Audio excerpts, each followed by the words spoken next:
I came home expecting a quiet Sunday nap, but found 20 half-dressed strangers cannonballing into my private pool, while Karen sipped wine on my lounger like Cleopatra hosting a Roman bathhouse.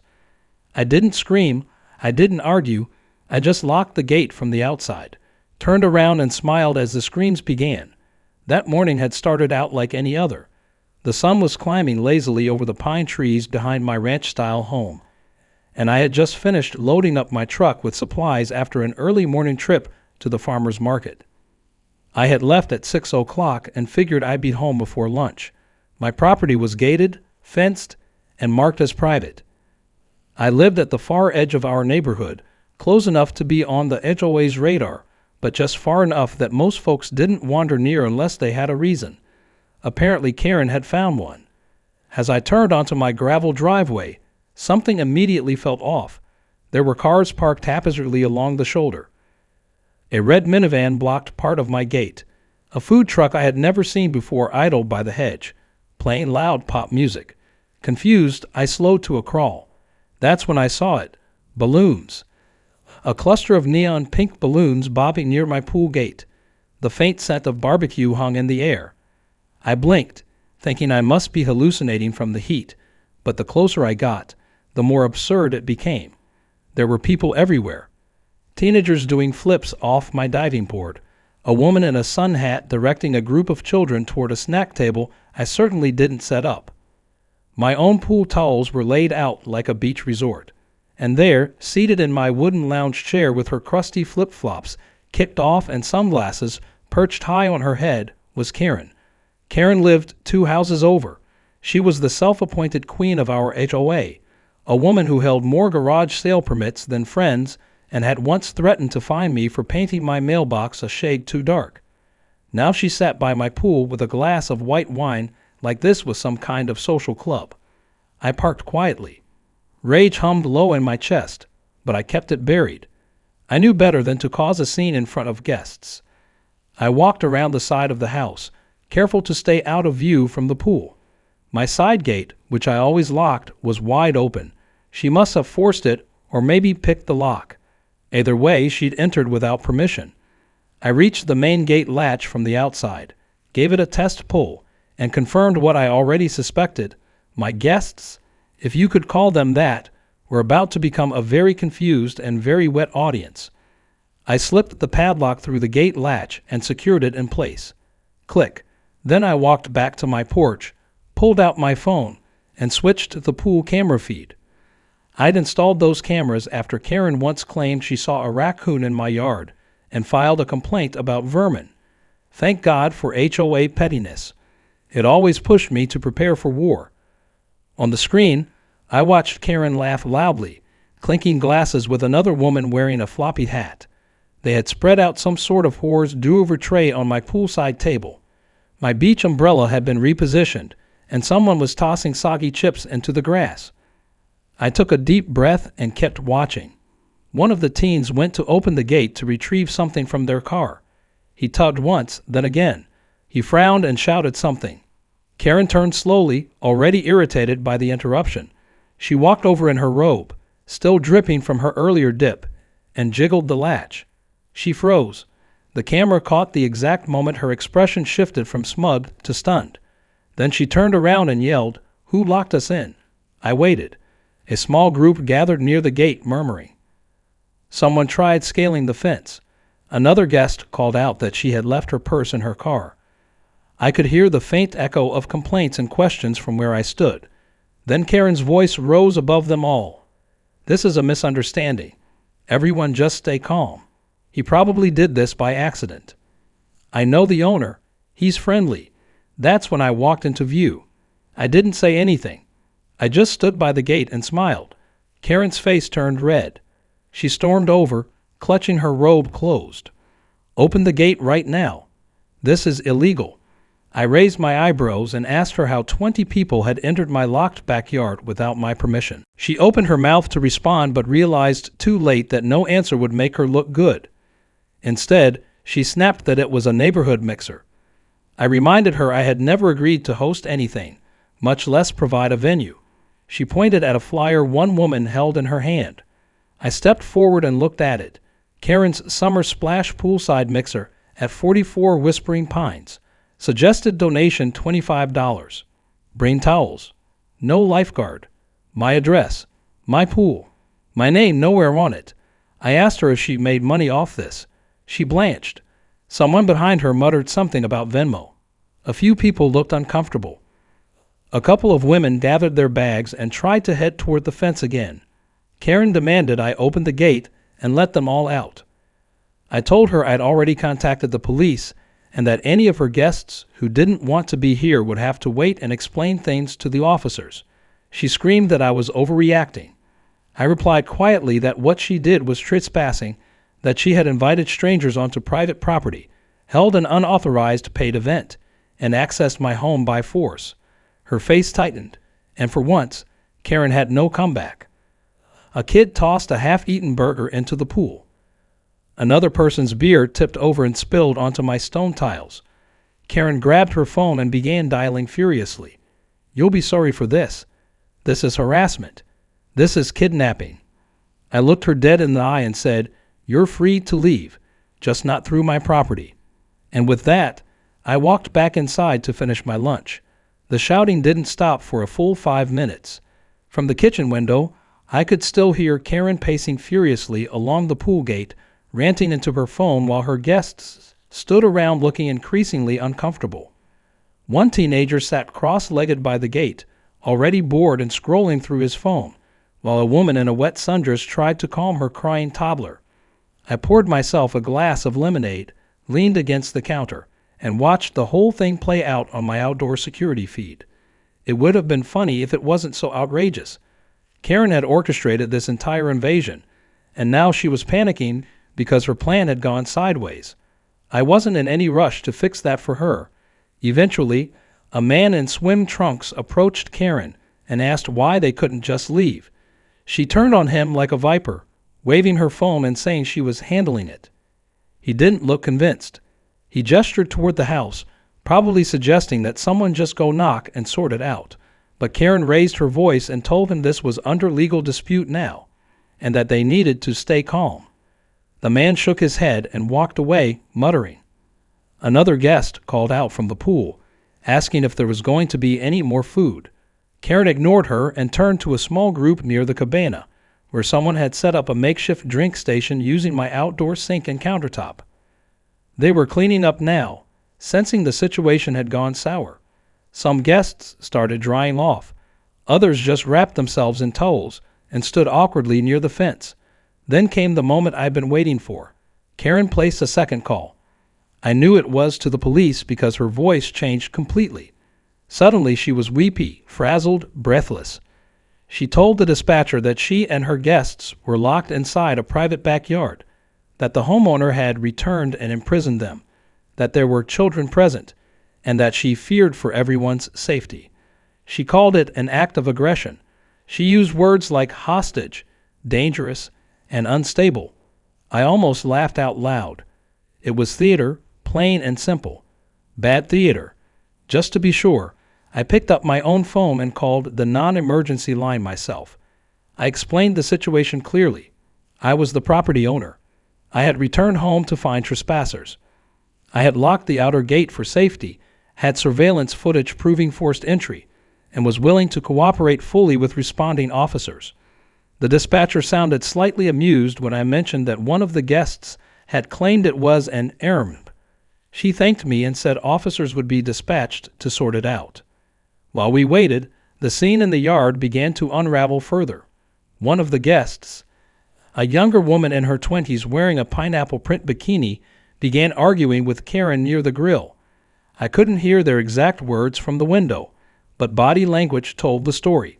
The girl was waving her arms and pointing at the flyer. Karen was shaking her head, flustered, trying to shush her. Finally, the girl stormed off toward the gate and yelled over it, asking me if this was a real rental or not. I opened the window just enough to say, "No, this is my private home, not a rental, and I had never given anyone permission to be in my yard." Her eyes widened. She turned back to Karen, and I could practically see the flames of rage in her expression. A man tried to scale the fence near the back corner. It was a bad idea. He got one leg over before losing his balance and tumbling back into a hedge, tearing his shorts and skinning his knee on the decorative stones.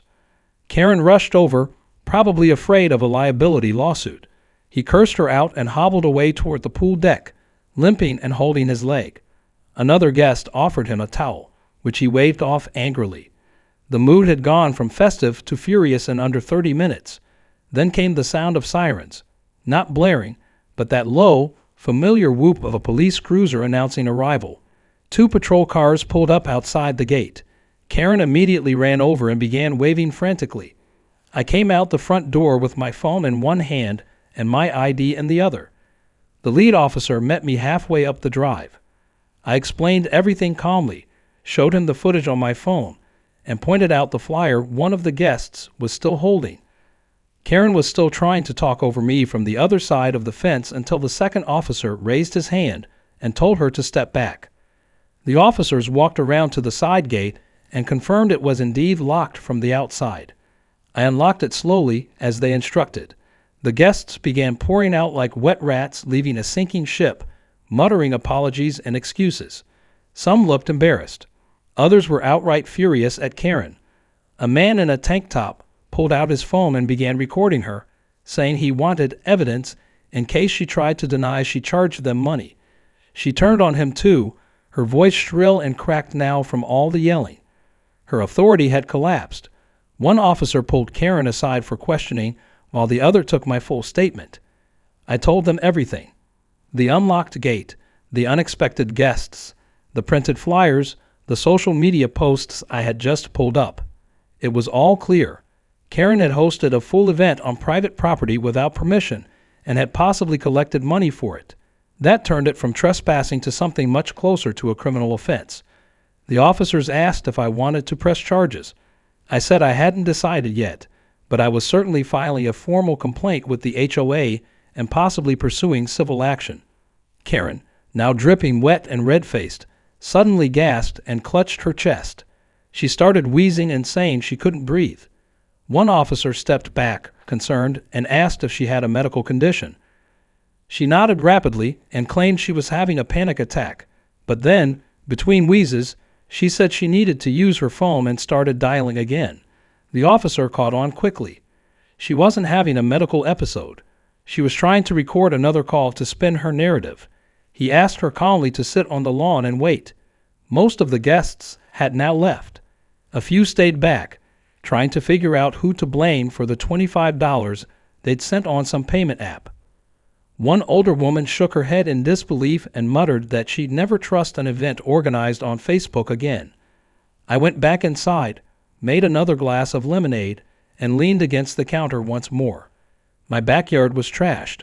My pool was full of hair ties and floating chip bags, but Karen had just burned every ounce of credibility she had in the neighborhood, and I hadn't even started the real consequences yet.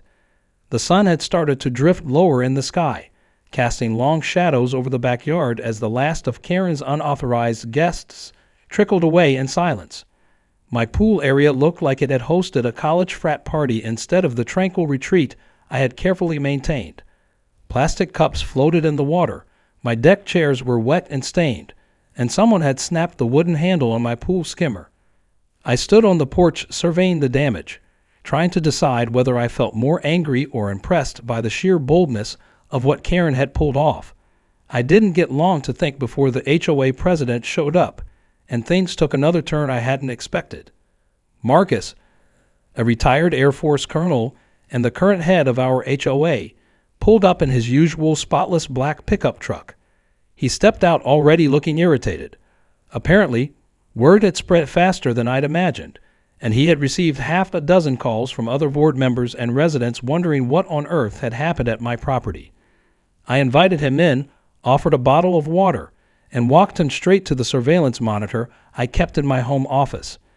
Marcus was a no-nonsense guy who respected evidence more than emotion, and as soon as he saw the footage of Karen welcoming people through the side gate like she owned the place, his jaw clenched. I showed him the flyer one of the guests had dropped. His eyes narrowed at the title, Karen's Summer Splash. Suggested donation $25.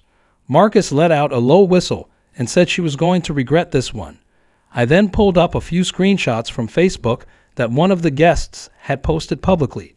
They were promotional posts advertising the event using my home address and photos taken from a previous HOA newsletter that had shown my backyard during an article about landscaping. Karen had reproposed the photos to make her event look official. She had even tagged the HOA in one of the posts to make it seem like it was sanctioned. Marcus rubbed his temples like he was already getting a headache. While we were still talking, a notification buzzed on my phone. Someone had sent me a private message with a video link. I opened it and saw a shaky recording of Karen earlier that day, standing by the pool and announcing to the guests that they could leave their donations by the cooler or send them via a mobile payment app. She laughed and joked about how this was a more civilized way to enjoy summer. That video had now been reposted to a local neighborhood gossip page and was racking up comments by the minute. Marcus leaned in, watched the clip, and then quietly said that Karen was going to face a board review for this. Outside, Karen had not yet left the neighborhood. She had been sitting in her car parked 2 houses down, still making calls, still trying to salvage whatever story she had crafted in her head. At one point, she marched down the sidewalk and banged on the gate again, yelling that I had destroyed her reputation and that she would see me in court. Marcus walked out with me, stood at the end of my driveway, and told her flatly that she needed to go home and wait to be contacted by the board. She started to argue, but something in Marcus's tone made her pause. She turned and stormed off, her flip-flops smacking the pavement like angry claps. Later that evening, an emergency HOA meeting was scheduled. It was held online over video call, but it was clear from the start that no one had Karen's back. One board member began by reading aloud a list of HOA bylaws that she had violated: unauthorized use of private property, misrepresentation of HOA sponsorship, and the hosting of a commercial event within neighborhood limits without approval. Another member confirmed she had received screenshots from multiple residents showing that Karen had advertised the event as an HOA-endorsed function. Karen, who had joined the call from her kitchen, tried to play the victim. She claimed it was a misunderstanding, that she thought the property was part of the shared recreational space. Marcus interrupted her and said that her own flyer listed my home address, not the HOA clubhouse, and that she knew full well this was my private home because she had filed noise complaints against it in the past. What made it worse for her was that several of the party guests had already begun demanding refunds. A handful had reached out to the HOA directly, asking if the event had been official, and some were threatening to go public with their complaints. One man emailed the board with a screenshot of the payment he had sent to Karen's account. His message ended with a line that said if he didn't get a refund within 72 hours, he was going to small claims court. Karen's face on the video call shifted from defiant to desperate. She begged the board not to remove her from her volunteer committee position. She said she had worked hard for the community and just wanted to bring people together. No one responded.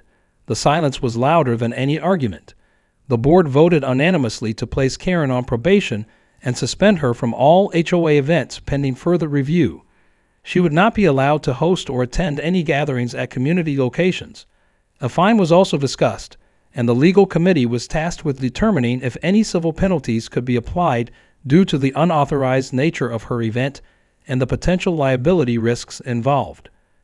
Karen left the call before the meeting ended, slamming her laptop shut while someone was still talking. The sound echoed through the video feed and then went quiet. That night my phone buzzed again. This time it was from one of the neighbors who had seen the video online. He sent a meme that someone had already made using a screenshot of Karen screaming by the gate. The caption read, "Not your pool, not your rules." I couldn't help but laugh. It had taken only hours for Karen's grand plan to collapse into a public disaster. The woman who once tried to dictate everyone's lawn height was now the face of pool party trespassing gone wrong. Still, the damage was done. My pool needed to be cleaned, furniture scrubbed, and several things replaced. But I wasn't rushing. I had something else in mind. A message. A reminder that private property was not a suggestion. I started sketching ideas for a new security gate, something that couldn't be opened even if someone tried to scale the fence, and I had already ordered a sign, one that would be drilled directly into the gate post. in bold black letters, "No trespassing. Offenders will be locked in." The next morning, I stepped into my backyard with a cup of coffee and a bucket of resolve. The air still smelled faintly of chlorine and regret. My loungers were stained with spilled soda, the pool surface littered with deflated floats and half-eaten snacks, and one of the garden lights had been bent sideways. It was like a tornado had hit my peaceful retreat, except this tornado wore cheap sunglasses and called herself Karen. I set the coffee on the porch railing and began dragging wet towels and trash bags toward the curb, one piece at a time.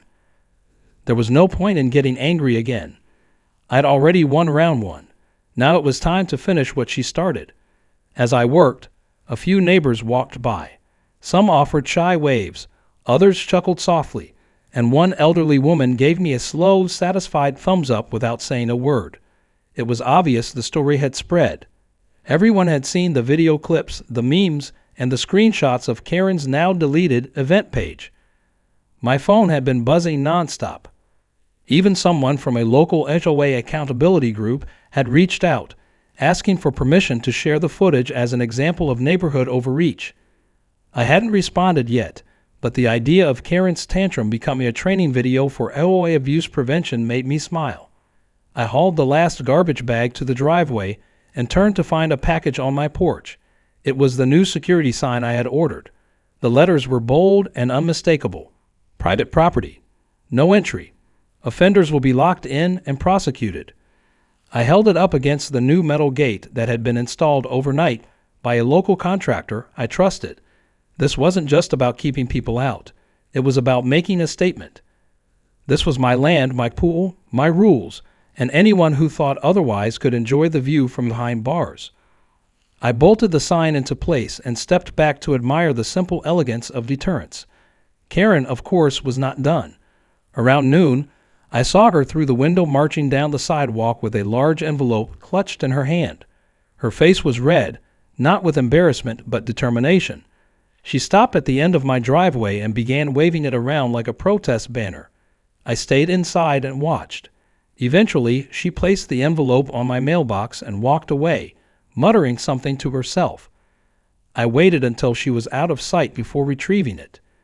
Inside was a letter printed on cheap paper with a dramatic heading, "Notice of Property Use Dispute." According to her, my property was subject to something she called shared recreational zoning, due to an old, now defunct clause in the community charter. She included 2 blurry photocopies of what looked like a 2005 newsletter and a map with a circle drawn in red ink that didn't even touch my property lines. It was nonsense. Desperate, shaky nonsense. I took a picture of the letter and forwarded it to Marcus and the HOA board, along with a note that said, "Karen has officially entered the fantasy realm." Less than an hour later, Marcus called me directly. He was laughing so hard I could barely understand him. He told me not to worry, that the documents were outdated and irrelevant, and that Karen was grasping at anything she could find to justify her behavior. She had apparently been calling other board members all morning, trying to get them to issue me a warning for locking the gate, and every single one had told her the same thing. I had the right to protect my property. She had broken the rules. End of story. But Karen wasn't one to go down without a show. That evening, she took it one step further. I was on my back porch grilling a few burgers when I heard the sound of something being wheeled down the road. I looked up to see her dragging a folding table and a rolling speaker toward the front of my property. She was followed by 2 folding chairs, a stack of printed flyers, and her sister Linda, who looked like she'd rather be anywhere else. They set up shop near my driveway, just outside the property line. Karen placed a large poster board on the table that read in huge red letters, "Pool sharing is a right." She turned on the speaker, which started playing some sort of marching tune, and began handing out flyers to anyone walking by. I stood in silence, flipping my burgers as the absurdity unfolded. Karen, now fully entrenched in her own delusion, was staging what she called a community awareness demonstration. She shouted over the music about inclusion, summer access, and how the neighborhood deserved to enjoy the luxury of shared spaces. A few neighbors stopped, but none joined. One teenage boy took a flyer, read it, laughed, and walked away, shaking his head. Linda sat in her chair, fanning herself, clearly mortified. After about 20 minutes, Karen noticed I was watching from the porch and raised her voice even more. She said I was selfish, that I didn't care about the children, that I was creating division. I just turned back to my grill and poured another glass of iced tea. It didn't take long before the show fell apart.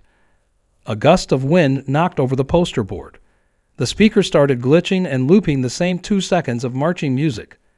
Linda stood up, said something under her breath, and walked away without looking back. Karen scrambled to keep things together, trying to take the sign back to the table, but it flopped sideways every time she moved. The few people still watching began to drift away. She eventually gave up, packed everything up with angry, jerky motions, and dragged the whole sad setup back toward her house. I watched her go, half expecting her to turn around and yell something dramatic, but she just kept moving, humiliated and sweaty under the setting sun. The following morning, the final blow landed. A clip from the protest had been picked up by a local satire page and turned into a viral video. It showed Karen shouting into the wind with the sign falling over and the audio glitching, while someone added cartoon sound effects and zoomed in captions like "Justice for Pool People" and "Let My Swimmers Go." The video was everywhere by lunchtime. Karen was now internet famous for all the wrong reasons. The HOA received emails from people as far as the next county asking if the pool protest lady was real. Marcus sent me a message that just said, "She's done." I replied with a thumbs up and a photo of my new sign. I spent the rest of the day power washing the patio, replacing the broken garden light, and adding an extra lock to the pool gate. As the sun dipped low and the sky turned golden, I finally sat down in a dry lounger with a cold drink and watched the steam rise from the warm pavement. No noise, no strangers, no Karens, just peace. For the first time in days, my backyard felt like mine again. 3 days passed without a single knock at my door, a single flyer on my mailbox, or a single shriek from across the fence. It was quiet, almost suspiciously so. The pool glistened under the afternoon sun, finally clear again after 2 rounds of deep cleaning and a full filter replacement. I had repaired the snap skimmer handle, restained the deck chairs, and even added a few solar-powered lights along the pathway. Everything was slowly returning to normal. But even with the calm, I knew the storm hadn't truly passed. Karen was too proud, too entitled, and too loud to let it all fade away without one final act of self-destruction. And right on cue, it came. It started with a whisper. One of the AFO committee members, a mild-mannered guy named Thomas who mostly handled landscaping schedules and barely said more than a sentence in meetings, emailed me a tip. Apparently, Karen had scheduled an emergency AFO complaint review against me. She claimed I had threatened the safety of community members by locking the gate during the pool incident. She wanted me cited for reckless endangerment, intimidation, and for creating what she called a hostile environment. Thomas's tone in the message was apologetic, like he didn't even want to be the one to deliver the news, but I wasn't surprised. Karen had backed herself into a corner, and now she was looking for a way out by flipping the narrative. The review was scheduled for Friday evening at the HOA clubhouse. I showed up early with printed copies of the surveillance footage, police statements, screenshots of Karen's event pages, and a fresh letter from my lawyer confirming that no laws were broken on my end. Marcus was already there when I arrived, pacing near the coffee station with a face that said he wanted nothing more than to cancel the entire HOA and move to the mountains. He gave me a tired nod and gestured toward the table where the other board members were gathering. Karen entered 10 minutes later, wearing a blazer far too formal for the occasion and dragging a roller bag filled with binders. She had clearly come prepared to give a performance.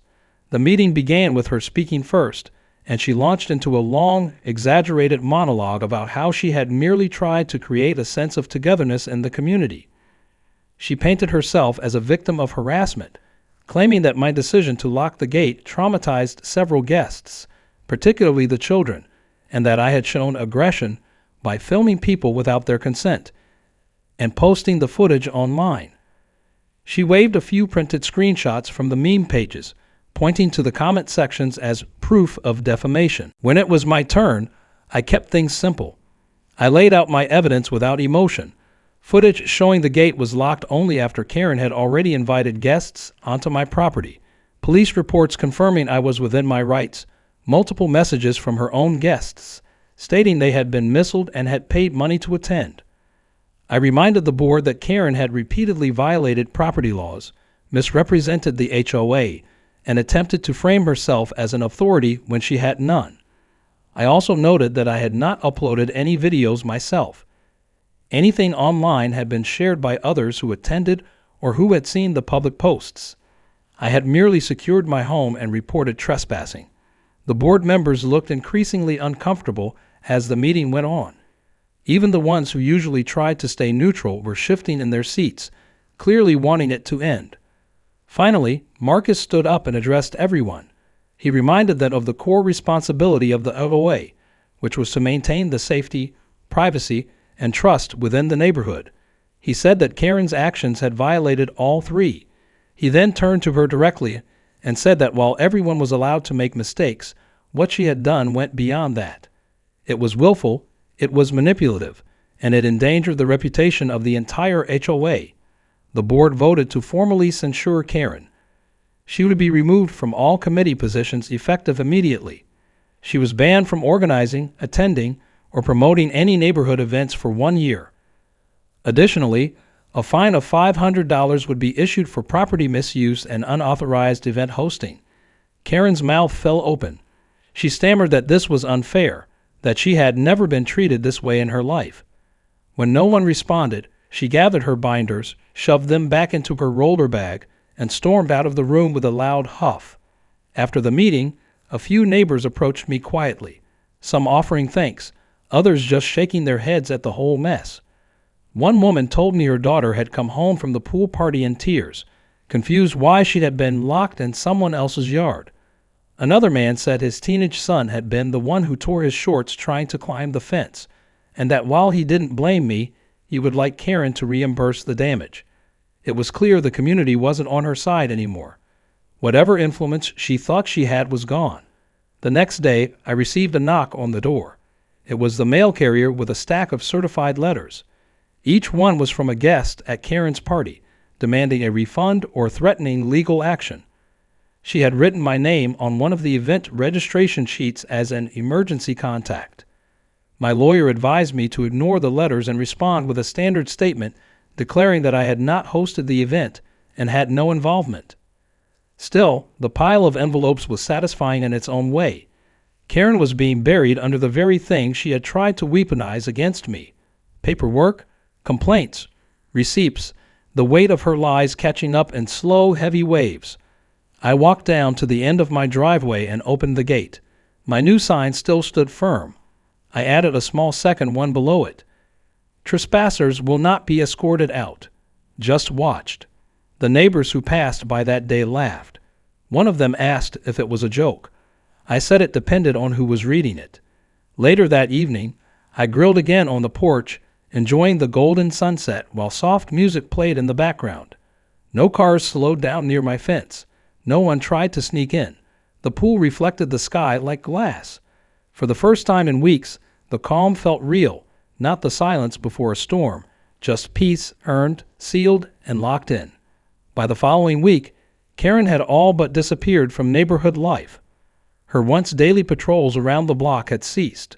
Her signature floral hat was missing from the streets, and the sound of her voice, which used to echo from driveways and HOA gatherings, had gone completely silent. No more complaints about mailbox paint, no more thinly veiled warnings about grass height violations, and no more flyers taped to community notice boards with her signature bold red font. It was like someone had yanked her batteries out, but that quiet didn't mean she was finished. Karen was a storm with a slow return, and I knew better than to believe she'd retreated without one last desperate scheme. That final scheme came in the form of a news van. I was on my porch cleaning the grill when I noticed a small local station vehicle rolling slowly down the street. At first, I thought maybe they were lost. Then the van pulled into Karen's driveway. Two people stepped out, one holding a camera and the other flipping through a notepad. Karen emerged from her front door wearing full makeup, a business casual outfit completely inappropriate for the heat, and a folder clutched dramatically in her arms. She greeted the reporters with forced enthusiasm, gesturing toward the street and pointing across the neighborhood. My gut told me exactly where this was going. I went inside and turned on the TV. 10 minutes later, the teaser appeared. Neighborhood dispute escalates. Local woman claims retaliation over pool party. The image was Karen standing beside her mailbox, looking serious while the camera captured her pointing toward the houses behind her. I laughed into my coffee. She was trying to spin the entire disaster into a sympathetic news segment. But I wasn't worried. I had the truth, and I had the footage.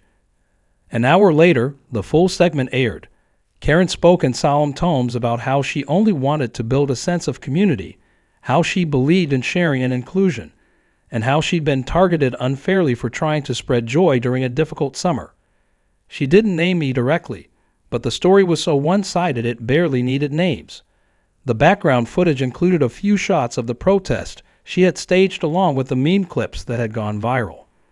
The anchor's tone was polite, but even they seemed skeptical, asking questions that made Karen visibly uncomfortable.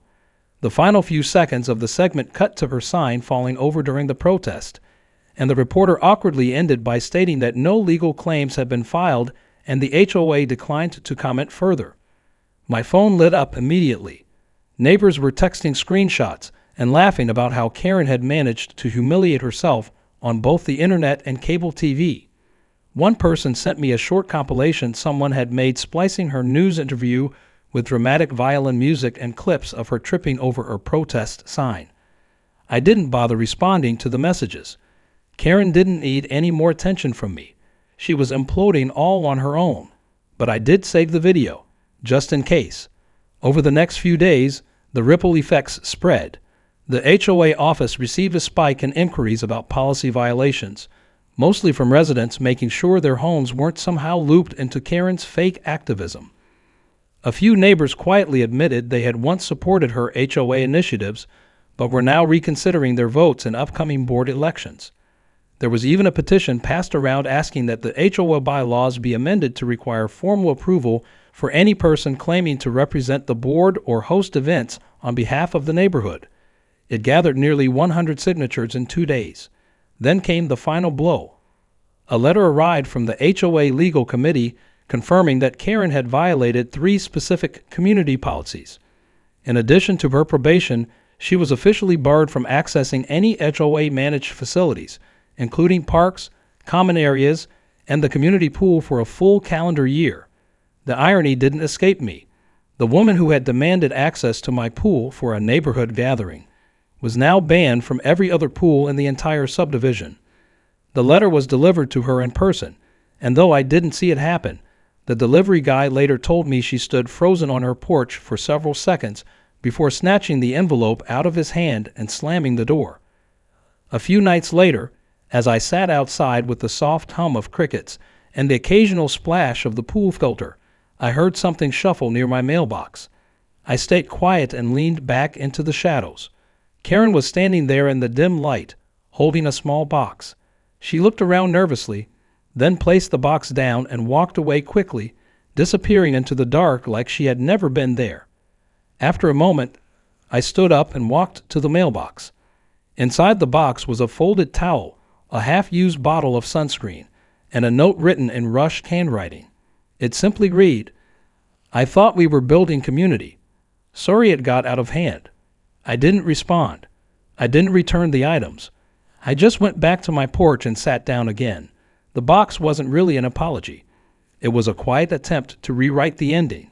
Karen wasn't sorry for what she did. She was sorry for the fallout. Sorry she got caught. Sorry her plans didn't go the way she envisioned. The kind of sorry that comes when consequences finally catch up, not when conscience does. The following weekend, I hosted a small gathering. Just close friends and neighbors who had been caught up in the chaos but kept their distance from the drama. We grilled burgers, played music, and floated lazily in the pool under string lights I had installed around the fence. Everyone laughed about the recent events, shared stories of other HOA disasters they had survived, and toasted to fewer rules and more peace. No flyers were handed out, no donations were collected, and every person there had been invited personally.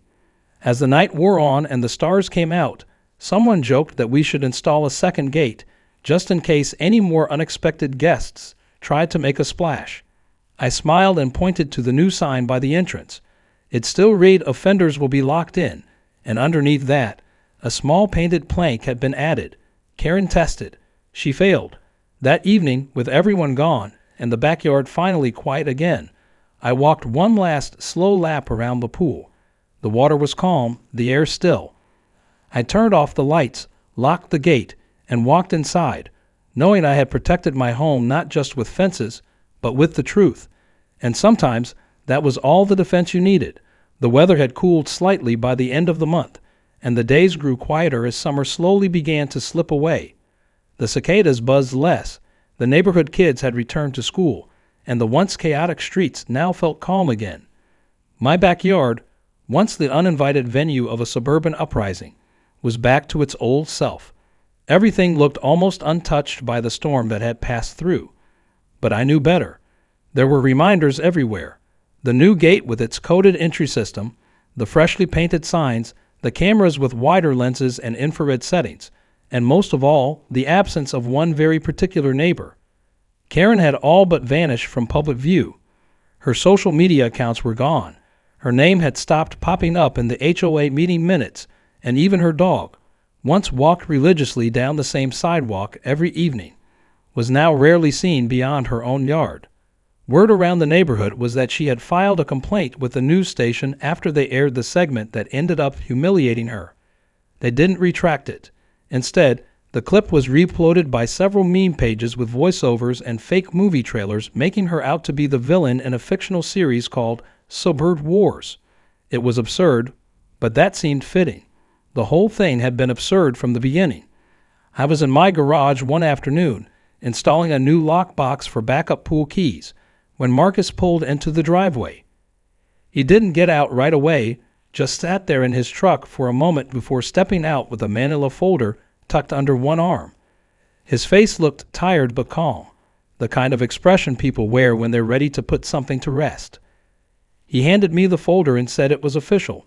Karen had withdrawn from all HOA duties permanently and signed an agreement waiving any future claims against my property. It included a copy of the board's final ruling, a statement of community apology drafted by the legal committee, and an OOA-certified map showing that my property was entirely independent of any common use areas. It wasn't legally necessary, but Marcus said he wanted it on file just so there'd be no more confusion in the future. I thanked him, and we sat on the porch for a while, sipping cold drinks and watching the streets stay peacefully uneventful. Marcus told me there had been a spike in HOA resignations recently. People were tired of the drama. They wanted fewer restrictions, less arguing, more autonomy. For the first time in years, residents were asking for the board to reduce its scope, not expand it. Karen had done more to inspire reform than any meeting or vote ever had. Funny how chaos often leaves behind something cleaner in its wake. Later that week, I received a handwritten note in my mailbox. This time it wasn't from Karen. It was from one of the women who had attended the infamous pool party. She wrote that she hadn't known Karen was misusing the property, had felt awful about the way things unfolded, and had been too embarrassed to say anything at the time. She enclosed a small gift card to a local home goods store and a message that simply said, "Hope this helps with cleanup." I didn't know her, didn't expect anything from her, but that single act of decency softened something. Not everyone had meant to cause harm. Most had just followed someone who spoke with confidence and forgot to ask the right questions. That's how a lot of trouble starts. I used the gift card to buy a few planters and some new lights for the backyard. Something fresh, a reminder that things grow back even after they're trampled. By the time I was done, the space looked even better than before. Cleaner, brighter, more secure, not because I had locked it down, but because I had reclaimed it, and with it, a little more peace of mind. The next weekend, a few neighbors stopped by to admire the changes. One brought over a peach cobbler. Another handed me a bottle of homemade lemonade. Someone joked about starting a community group called Citizens Against Karens, and we all laughed harder than we expected. No one mentioned the incident directly, but it hung in the air in a lighter way now. like a shared story rather than a burden. We had lived through it together, and sometimes surviving the ridiculous is what brings people closer. At one point, a teenager from down the block wandered up and asked if I was really the guy who locked a bunch of people in his backyard. I smiled and told him not exactly. I said I locked the gate because people had walked in without asking. He nodded and said that sounded fair. Then he pointed at the sign and said it was kind of epic. He took a picture of it and ran off. A few hours later, I saw it online with a caption that read, "Legend lives here." I didn't ask for the attention, but I'll admit it made me chuckle. Toward the end of the evening, as the sky turned gold and the smell of barbecue faded into the breeze, I sat alone on my porch watching the last few lights flicker on across the neighborhood. It was quiet, no shouting, no flyers, no drama, just the soft hum of a peaceful street, the gentle splash of a clean pool, and the knowledge that I had stood my ground without stooping to the chaos. Karen had tried to rewrite the rules, but all she managed to do was prove why they were needed in the first place. As I got up to head inside, I glanced once more at the gate. The paint was fresh, the hinges were solid, the sign stood firm, and beneath it, just faint enough to avoid notice unless you were looking closely, I had carved one final message into the wood: my pool, my rules, my peace. And as I closed the door behind me, I knew that no matter what came next, I was ready, because this time the gate would swing only for those who knocked.